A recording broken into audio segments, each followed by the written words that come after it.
بسم اللہ الرحمن الرحیم۔ السلام علیکم ٹو کلاس۔ اپنی اسلامیات کی کتاب کا صفحہ نمبر 19 کھولیں۔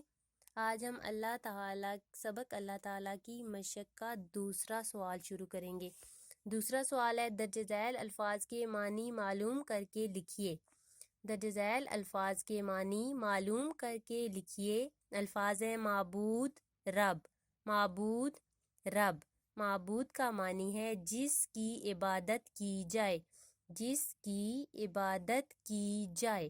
اور رب، رب کا معنی ہے جس کا حکم مانا جائے، جس کا حکم مانا جائے۔ سوال نمبر 3، سبق پڑھیے اور لائن کے ذریعے الفاظ کا تعلق قائم کیجیے۔ سبق پڑھیے اور لائن کے ذریعے الفاظ کا تعلق قائم کیجیے۔ تعلق قائم کرنا ہے کہ جو جس کا معنی ہوگا اس کے ساتھ اس کو میچ کر دینا ہے، اس کے ساتھ ملا دینا ہے، جس کا جس کے ساتھ تعلق بن رہا ہوگا۔ جیسے اسلام ہمارا دین، اللہ تعالی معبود، نعمتیں اللہ کی عطا، شکر اللہ کا حکم۔ آگے کویسچن نمبر 4، سوال نمبر 4، نقطے ملائیے اور پڑھیے۔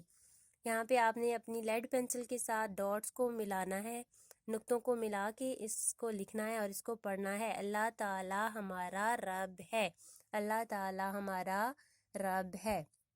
آپ نے صفحہ نمبر 19 کو آج اپنی کتاب پر رائٹ بھی کرنا ہے، لکھنا بھی ہے اور اس کو یاد بھی کرنا ہے۔